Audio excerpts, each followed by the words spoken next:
Then we had the Universal Championship match between Goldberg and Braun Strowman, who was a late replacement for Roman Reigns. And honestly, like, after that match, the only question that I had was, like, why did Goldberg, like, come back? I feel like he just wasted everybody's time.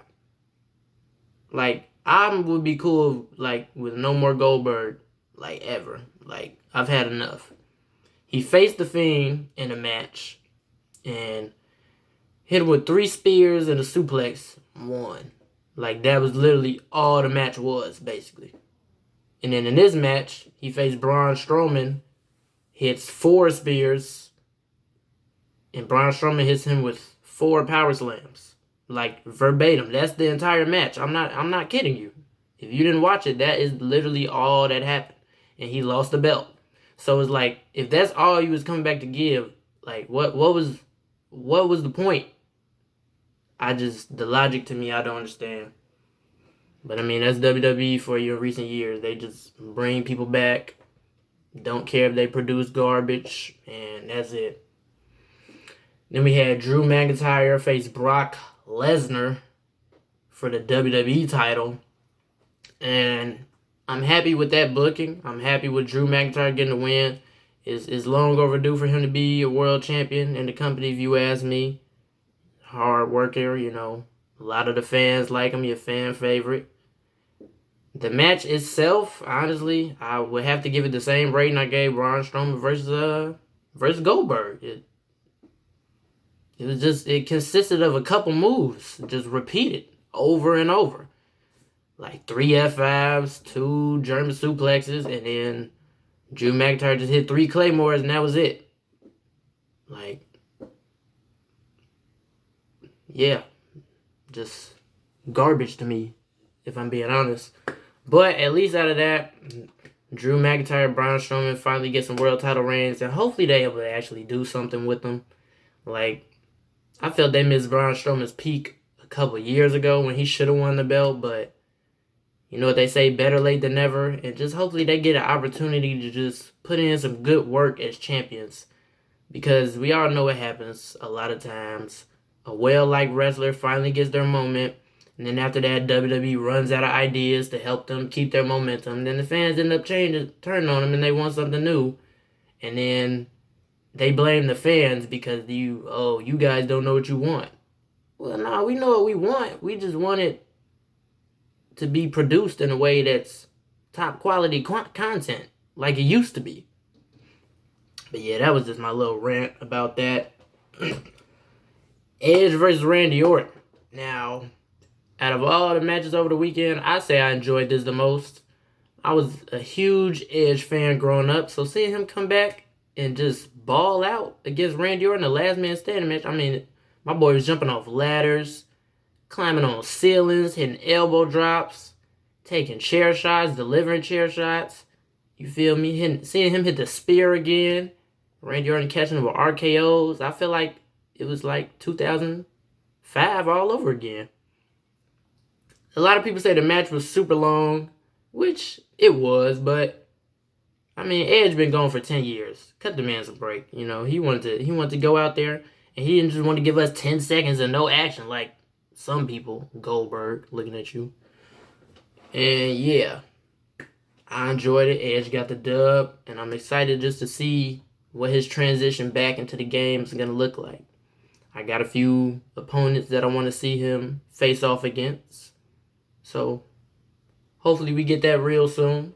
Hopefully things get cleared up where wrestlers can come back, fans can come back soon, and we just get, some great matches. And the big thing that people liked was that Boneyard match between Undertaker and AJ Styles, which I can't blame him. I thought it was hilarious seeing the Undertaker come back out with the motorcycle. American Badass persona was dope.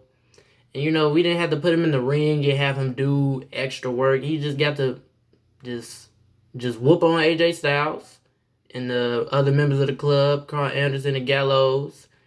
You know, like I said, it was some nice comedic instances in there. It was real theatric. It wasn't really like a match, to be honest with you. It just felt like more of a movie scene, which I think fit perfectly with where Undertaker is now at this point in his career. I mean, he's older. We don't need to see him jumping over the top rope and hitting old schools and all that. If he just want to come back and do little things like this, I think he's earned that. He a legend. Let him do what he does. And especially if it's going to be entertaining, then so be it. He got the win, rolled off into the darkness like The Undertaker does. So I thought that was a good part.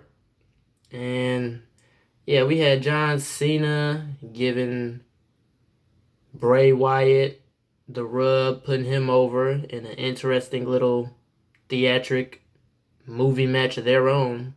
You know, it kind of went over the history of John Cena from his debut to his whole Dr. Thugonomics stage. They had him at one instance pretend to be like an NWO character. I think they were doing a kind of a parody of how fans were rumoring back in around like 2013 that they wish John Cena would turn heel and start a new NWO faction. I think they was playing on that a little bit. I mean, I thought it was well put together. You know, I was expecting a match like other people, but hey, John Cena in Hollywood now. They probably was like, look, we don't need you getting hurt. You know, if you want to keep making these movies, you got to stay in the best shape possible. So they worked with what they had. Plus, I mean, it was no crowd, so I think they did. I think they made the right decision. Plus, it fits into the Fiend's character, terrorizing people, messing up their mental, all that. But yeah, like I said, overall, this WrestleMania wasn't really one that I'm going to probably look back on and say is a big fun-filled memory that I loved, except maybe besides Edge returning. But what they had to work with, I give them a pass. You know, no crowd. It's hard to capture all the emotion when it's an empty arena. But overall, they did a solid job. Like I said, 7 out of 10. And yeah, that was their 2-night WrestleMania. I'm curious to see how they're going to handle WrestleMania going forward, assuming that we get crowds back. If they're going to keep the 2-night format, because WrestleManias have been real long lately, or if they're going to just keep it on one night. But yeah, y'all, that was your boy WrestleMania review. Hopefully you enjoyed it. If you did enjoy it, you might as well subscribe. Hit the little bell notification like all the YouTubers be telling y'all to do. Because I'm going to keep these coming. WrestleMania, I got some more UFC news coming. I got some boxing news that I want to talk about. And yeah. Appreciate y'all listening. Hope y'all all doing okay during this coronavirus pandemic. I know it's been tough, but, you know, just try to stay strong. Get through it. I'm out.